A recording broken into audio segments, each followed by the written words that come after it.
everyone. It's Charlton. And reportedly, there was a fake Black Lives Matter Facebook page. It was actually the largest Black Lives Matter Facebook page by like double the real Black Lives Matter Facebook page. And it was fake, supposedly, and it was run by some white guy in Australia who's a union official and who's now been suspended from that union, and some other person too. I believe his name is Ian Mackey, and that's him right there. So, but he had some help, according to this is the Sydney Morning Herald. And it says here, Mr. Mackey, who's both an organizer and branch vice president, has been suspended from both those roles. Another organizer who allegedly ran the BP Parker Facebook site also has been suspended. They went under, I think, pseudonyms, according to the CNN article. BP Parker and Steve Parker, I think, was the other one. I can't remember. Maybe I'll get to it.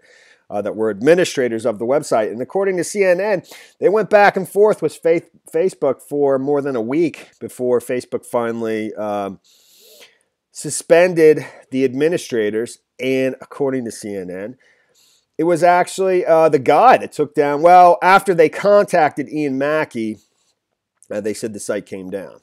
So they just presumed that he had taken it down, and he had some comments, and he was claiming that because the fake Black Lives Matter website, which supposedly was raising a lot of money too, as much as $100,000, and some of it may have been diverted to Australia. The details aren't real clear. Going to online fundraising sites like DonorBox and Patreon and PayPal and stuff like that. Where was I?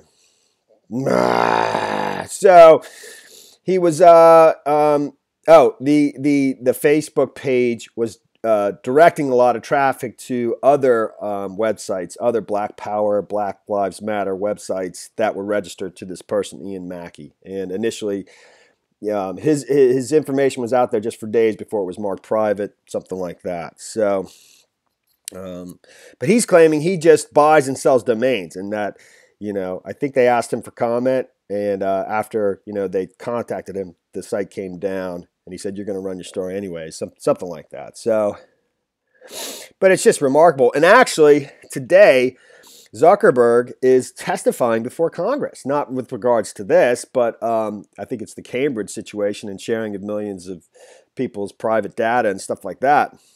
But several issues. I know Diamond and Silk was on Laura Ingham last night because they just got banned, and they've been going back and forth with Facebook, and they didn't even exactly know. They couldn't get a straight answer. They just realized they weren't getting any correspondence back from their community, and they have this huge following. I think it's pretty big, but anyways. So it says the page titled simply Black Lives Matter had almost 700,000 followers on Facebook, more than twice as many as the official Black Lives Matter Facebook page. It was also tied to online fundraisers that brought in at least 100,000 that supposedly went to Black Lives Matter causes in the U.S. At least some of the money, however, was transferred to Australian bank accounts, CNN has learned. Okay.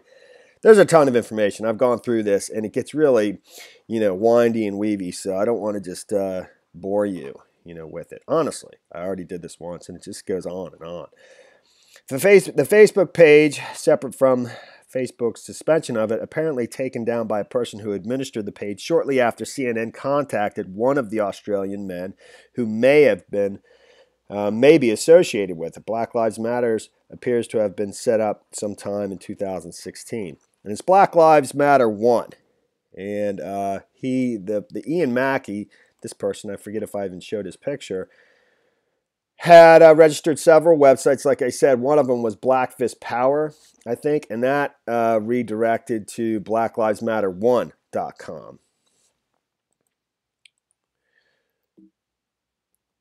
blackpowerfist.com, and that redirects to blacklivesmatter1.com, which is now taken down. So the page consistently linked to websites tied to Ian Mackey, a National Union of Workers official in Australia. Mackey has registered dozens of websites, many on issues tied to black rights. In April 2015, Mackey registered blackpowerfist.com. Mackey's name, email address, phone number, and other details appeared in the registration records for the site until July 2015, when the website enabled a feature that allows site owners to hide their identities and contact information, which is very common. A lot of the major domain registers give you the option to mark it private so that you can't, and almost all usually are, unless you don't want to pay the extra few bucks. The Facebook page continually drove traffic to websites associated with blackpowerfist.com, which was eventually turned into a Reddit-like discussion forum. A few days after Mackey registered blackpowerfist.com, an anonymous Facebook profile under the name BP Parker shared a link to the website. This is how they're tracking it back to him.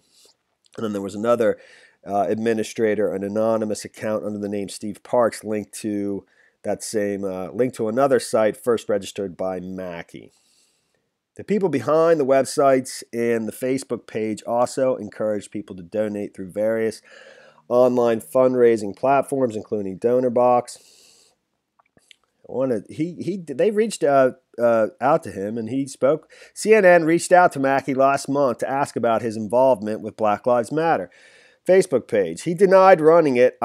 Quote, I once bought the domain name only and sold it, he told CNN when asked about the Black Lives Matter website that was once registered to his name. Within a few hours, the Facebook page had been deactivated.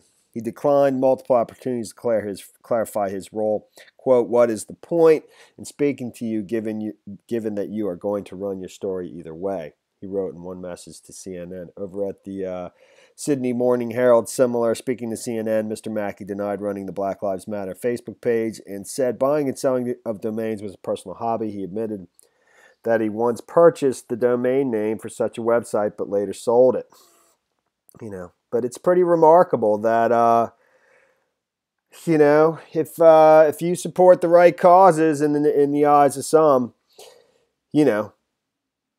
what you can get away with. And but if you are conservative, if you support Trump, you are just absolutely scrutinized, banned, harassed, etc. And that's the story there. Thanks for watching my videos. Please subscribe to my channel. Give me a like down below. And I will see you in the next video. Later, man.